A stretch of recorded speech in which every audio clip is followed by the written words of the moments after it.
me ask you a question. If you had to add up all your payments, your credit card payments, your car loan, and all the other payments that you have, do you really know how much it adds up to? Most people don't. And when you add it all up, it's probably $1,500, $2,000. Here's the problem. Most of that debt's sitting probably at 14 to 18%. So what do you do? What do you do? Does it make sense to really use the equity in your house to pay off this debt? How much debt do people really have? The average balance, $6,500 to $8,000. All households, $5,000 to $6,000. A lot of people bicker, Dan, I need a 6% rate. No, I don't want a 6.1.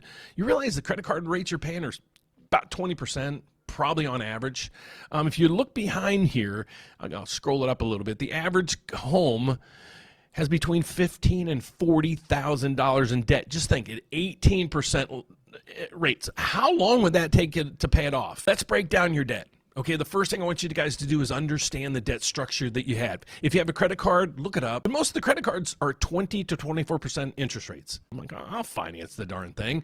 They wrote up the contract. I signed it, and I'm like, the rate was 34.9% if I don't pay it back on time. So I told my wife, we got to pay this back in 3 payments instead of 12 because I don't even want to chance that interest being paid.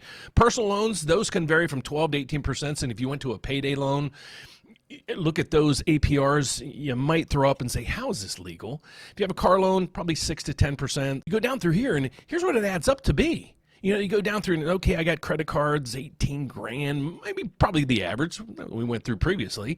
It was $1,600. Okay, what happens if you don't do anything? The minimum payments, if you make them on all these programs, probably take you the same amount of time as it would to pay off a mortgage. Okay, so let's go, what should you do? Well, does it make sense to maybe consolidate this into a mortgage? It could be refinancing your first mortgage.